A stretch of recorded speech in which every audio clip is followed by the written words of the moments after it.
Hi, I'm Chuck Dorset for Weaver Leathercraft, and we are well on our way to making a beautiful leather knife sheath. Now, Chapter 4, halfway. Nothing we've done thus far has been difficult. It's going to be the same way from here on out. But we're going to do this a little bit differently. We're going to prep to sew, because we're not going to sew just yet, because we've got 3 7/8 ounce pieces of leather. That's not really tough to get a chisel through. Mallet's going to do that for us. The problem is getting that chisel back out. We're going to ream and stretch that hole. We don't want that. So what we're going to do now is we're going to chisel our face. We're going to glue this together, sand and slick our edge. At that point, we'll dye it. Then we can sew it, and therefore, we're going to get that really pretty white stitch line. Okay, anything I use in this video, weaverleathercraft.com, or look below, we've got links there. Going to take you straight to our website. So let's do this. First step, let's step back over to our quartz and drop in our chisel lines on our face leather only. Now, when we're setting our chisel line, my favorite is 5 stitches per inch. That's just a touch under 8, under an 1/8 of an inch. But also, too, that's a good distance between stitches for me. I love that look. Very consistent. Now, if we get down to a 4 stitch per inch chisel, just in my opinion, but those stitches start to look really long and cheap. Again, just in my opinion. Now, with this, we've got a 6, 4, 2, and 1. We can really go with a 6 here because that really chews up some distance. But it's not going to make a curve. But also, too, since we're going to punch the other 2 pieces, the welt and the back, straight from this, we don't have to worry about lining anything up. So what I'm going to do is right here at this groove line, I'm going to drop my first chisel on that incoming groove line. Right there, and the rest of the chisels, I'm going to drop those, or the rest of the tines, going to drop those right in that groove line. There we go. Okay. Not through yet. Thus, there we are. Now I can see tines on every one. But that also, for me, kind of gives me a gauge as to how hard I'm going to have to hit this each time. Pulling this out, another thing. I want to work lengthwise. I don't want to go left and right to pull this out, again, so I don't ream my hole open. But right there, very cool. That looks good. Now, next trick, I'm going to sink first tine, last hole. Therefore, my holes are always consistent, even where I change over from one size to another, or simply from one to the next. There we go. Okay, working through. Good. I can see every hole. Now we're kind of starting to get down into a corner here. Let's jump over to our 4. First tine, last hole. There we go. All right, and I can even jump over to a 2, where I start to get into a really tight turn. But also, another trick. What I want to do, again, since we're going to come to a rounded point here, I'm going to start on my other side, drop it in right there where that groove line is incoming. Good. Now I'm going to work this down. As I get closer to my point, now I can space that out. So going around a corner, which is hard to mark with a flat or straight chisel, I can make that stitch very consistent. Now, as we get down to the end here, of course I can jump back over to a 4, but in fact, you know what, let's use a 2 because this is a good point. If I'm putting my last tine first hole or a first tine last hole, then basically I'm just punching one at a time. But what we can do is that tine, first tine last hole, and simply mark. Now I can jump out and I'm punching 2 holes with each chisel. Like I said, if we were trying to get through 7 to 8, 3 ply there, whereas this is simple to pull out. In fact, it's resisting a little. That'd be impossible to pull out with 3 ply there. There we go, and working our way down to our end. Okay, good. You know what? That leaves exactly the perfect distance for a single tine. There we go. Okay, look at that. Clean and consistent. In fact, that already looks very good. I love the consistency of that. Okay, so our next step, let's step over here to our main table, and we're going to glue this together, and we're going to bevel our edges on our sewn edges. Now, we've given our face panel plenty of time to dry, about 2 hours, maybe 2.5 on an average humidity day. And I've got my shot over towards the edge of the table because a lot of our work now is going to be done on our edge. So let's do this. Starting right here with our panel, let's take our blade. I'm going to, just like we did with our panel, I'm going to drop that in, square on the edge, and I'm going to square my knife right in the middle there. Now, we can actually measure this out, absolutely, But really, right here, my guard, both sides of my guard is flush with my sheath. So all I'm going to do is mark this in.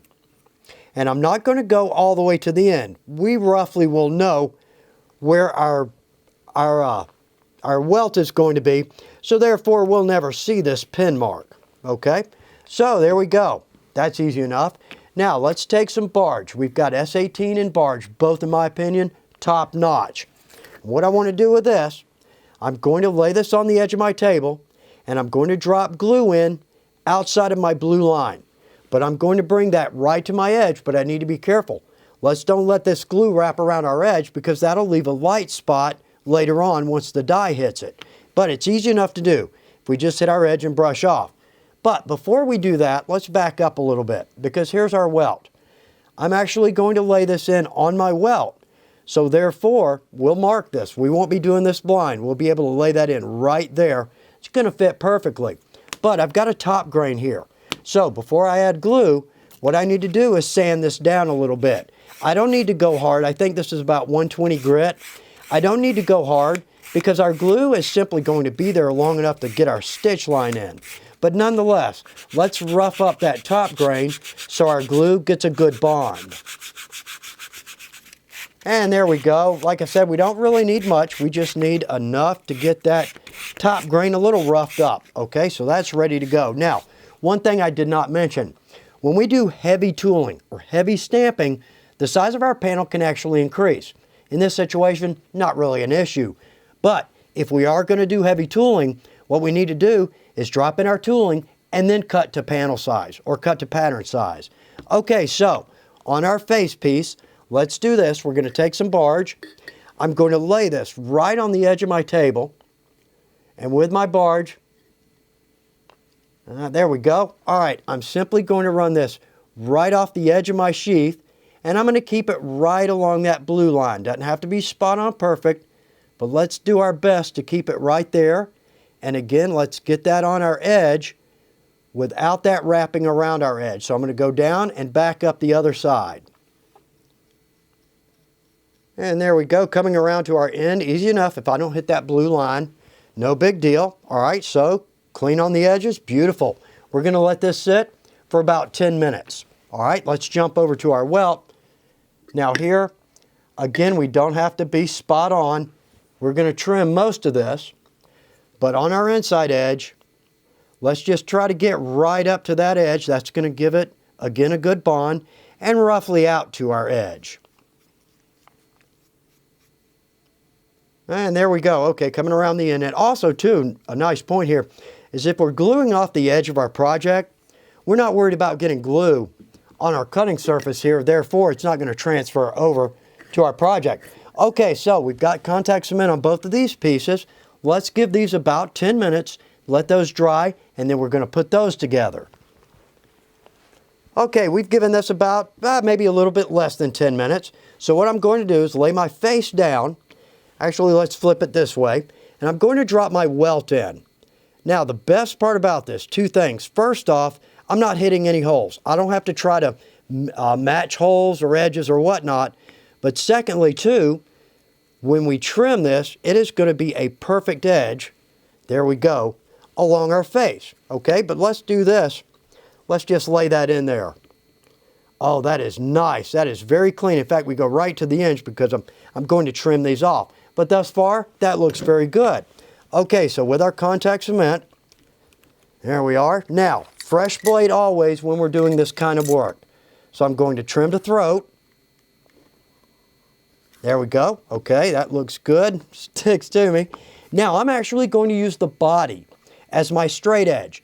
If you're not comfortable doing that, you can always work in, say maybe you could cut something a little bit heavier for our pattern paper or pattern material and use that.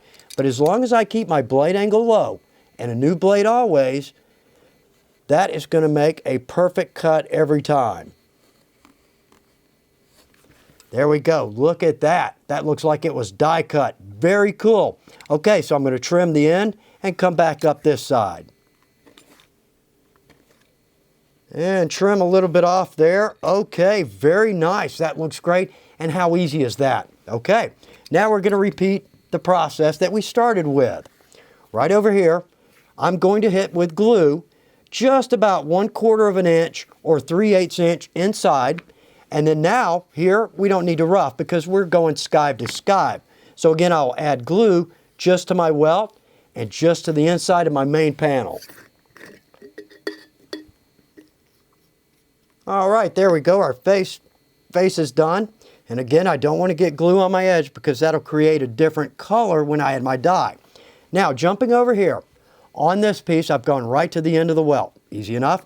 But over here, let's cut glue short, just about 1/4 of an inch, just in case this is a little higher than our body. Shouldn't be. We took our time with our pattern, but just in case, that way we won't see any glue. And again, the glue, it's just there to hold this together long enough for us to get our chisel and stitch line in. And a little bit there. Okay, now too, notice we haven't dyed yet. So what we're going to do is glue this together, slick it, then we're going to dye it. So the glue, we need a glue that's not going to be defeated by our dye. Barge or S18, no issue. Okay, so my welt is covered, my main panel is covered, so let's give that about 10 minutes to dry. Okay, 5 minutes, maybe 10 minutes there, and this looks good. So let's lay these together. I'm going to go shoulder right to the top there. There we go. All right, press that in a little bit. Press that down. Well, look at that edge. That is great. Now, we've taken our time again with our pattern and look at the outcome. Now, what I can do, I wouldn't suggest this, okay? You can come out maybe 1/4 of an inch and sand this down. Well, you know what? Unless you're really good with a sander, that's simply going to open a big can of worms. So what I'm going to do here, actually, to be honest with you, I don't even need to sand across there. That is perfect. But on this side, what's happened is, say my welt or my back or my face, I've cut that a little off. So therefore, the leather, the edge of the leather, is more at an angle. That's all I'm trying to sand off there. So I'm just going to, again, use some low grit sandpaper. I'm going to work my way around. Same on the end. There we go. Let's get that a little more rounded. And there we go. Okay. You know what? Look at that edge. Both sides couldn't be happier with that. Absolutely. All right. So we're going to grab a bevel. This is a number 2. I'm going to bevel top side and back side. There we go. Okay, looks good. Now, we're going to jump up to chapter 5. We're going to add our dye. We could slick here, but what I would prefer to do is let's get up to 5. Let's dye this, add our top coat. Then we're going to come in with some gum tragacanth, and that is going to give us a nice slick. But in all honesty, we've taken our time with our pattern, and that just looks great. All right, so follow me to chapter 5. Let's add some dye and top coat to this.